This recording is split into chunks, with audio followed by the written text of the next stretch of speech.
감사합니다. 사랑합니다. 목소리 또 굵어졌어요? 지금도? 지금도 굵어요? 아, 트름 참는 것처럼 들린다고요? 마이크 좀 뺐다가 다시 해볼게요. 지금은 어떤가요? 지금도? 아, 돌아왔어요? 아, 이거 마이크가 문제구나. 이게 선이 뭔가 조금 이상한 것 같아요. 네. 감사합니다. 이제 시작할 수 있겠군요.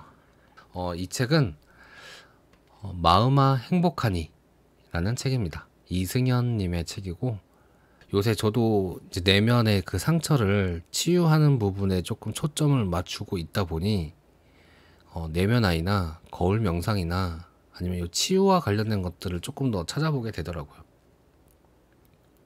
그렇게 찾아보고 하다 보니 자연스럽게 관련된 것들이 저에게 오는 것 같아요. 관련된 책도 그렇고 정보도 그렇고 어떤 사연도 그렇고, 네.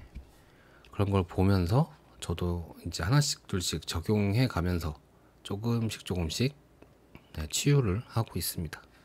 놓는 마음과 버리는 마음. 옛날 태어날 때부터 눈이 먼 봉사가 산길을 걷다가 길 옆에 낭떠러지로 미끄러졌다. 다행히 봉사는 낭떠러지 옆에 난 나뭇가지를 붙들고 안도하며 살려달라고 소리쳤다. 마침 길을 가던 나그네가 그 광경을 보고 얼른 길 위로 달려와서 아래를 내려다보았다. 봉사는 나뭇가지를 붙들고 길에서 30cm의 높이에 매달려 있었다. 나그네는 봉사에게 소리쳤다. 놓아도 괜찮으니 놓으세요. 하지만 봉사는 화가 났다. 자신을 구해주지는 않고 놓으라고 하니 나그네를 믿지 못하겠고 자신을 죽이려 하거나 장난친다고 생각했다. 나그네가 아무리 놓으라고 소리쳤지만 봉사는 놓을 수가 없었다. 시간이 지나 나그네는 지쳐서 자신의 길을 떠났다. 그러자 봉사는 이제 신을 찾기 시작했다. 간절히 기도하며 그를 구해줄 것을 외쳤다. 그러자 하늘에서 소리가 들렸다. 놓아라. 놓으면 살리라. 봉사는 또다시 화가 났다. 자신을 구해주지는 않고 두려움에 빠진 그를 더욱 두렵게 하는 신이 원망스러웠다. 그래서 그는 다시 외쳤다. 거기 신 말고 누구 없소? 두려움 앞에서 자신이 붙들고 있는 나뭇가지를 놓는 것은 쉽지가 않다. 스스로 어찌 될지 알 수 없기에 자신이 움켜쥔 것을 불안 때문에 놓을 수 없다. 우리는 남들이 집착하는 것을 보면서는 쉽게 놓으라고 할 수 있지만 막상 자신이 가진 것을 놓으려고 하면 쉽지가 않다.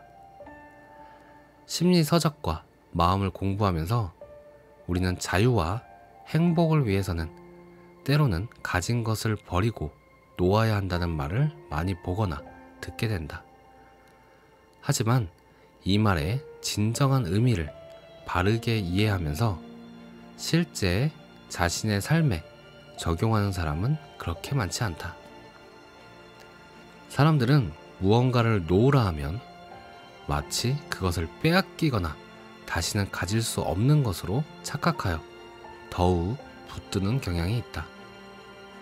하지만 놓는다는 것은 아무것도 가지지 않거나 빈털터리가 되라는 말이 아니다. 예를 들어 욕심을 놓으라는 말은 욕심을 가지지 말라는 말이 아니라 욕심으로부터 자유로워지라는 말이다. 다시요. 욕심을 놓으라는 말은 욕심을 가지지 말라는 말이 아니라 욕심으로부터 자유로워지라는 말이다.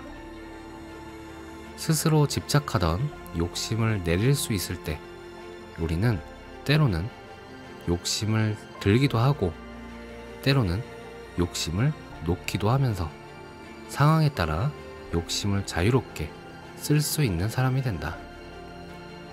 그때 그는 욕심에 구속된 사람이 아니라 욕심으로부터 자유로운 사람이 되는 것이다. 이 구절이 되게 좋네요. 다시 한번 읽어볼게요. 사람들은 무언가를 놓으라 하면 마치 그것을 빼앗기거나 다시는 가질 수 없는 것으로 착각하여 더욱 붙드는 경향이 있다. 하지만 놓는다는 것은 아무것도 가지지 않거나 빈 털터리가 되라는 말이 아니다. 예를 들어 욕심을 놓으라는 말은 욕심을 가지지 말라는 말이 아니라 욕심으로부터 자유로워지라는 말이다. 스스로 집착하던 욕심을 내릴 수 있을 때 우리는 때로는 욕심을 들기도 하고 때로는 욕심을 놓기도 하면서 상황에 따라 욕심을 자유롭게 쓸 수 있는 사람이 된다. 그때 그는 욕심에 구속된 사람이 아니라 욕심으로부터 자유로운 사람이 되는 것이다. 놓음과 버림을 잘못 이해해서 놓음과 버림이 또 다른 구속이 되고 놓지 못하는 자신을 탓하거나 비난하는 기준이 되어서는 안 된다. 사람들은 스스로 무엇을 버리고 무엇을 놓아야 하는지 알지 못한 채 지키고 보호해야 할 것을 놓으려 하고 놓아야만 할 것은 집착하면서 힘들어한다. 네, 이 부분 내용이 굉장히 좋네요. 저는 제가 궁금했던 부분, 약간 아리송했던 부분들을 긁어주셨어요. 책에서. 특히 이 부분, 욕심을 놓으라는 말은 욕심을 가지지 말라는 말이 아니다. 욕심으로부터 자유로워지라는 말이다. 욕심으로부터 자유로워지라는 말은 욕심을 들기도 하고 때로는 욕심을 놓기도 하고 상황에 따라서 욕심을 자유롭게 쓸 수 있는 사람이 된다. 욕심에 구속된 사람이 아니라 욕심으로부터 자유로운 사람이 되는 것이다. 네, 이 부분이 너무 좋네요. 욕심뿐만이 아니라 다른 어떤 감정들이나 다른 그런 나쁜 것들, 부정적인 것들을 놓으라고 하잖아요. 놓아버려라.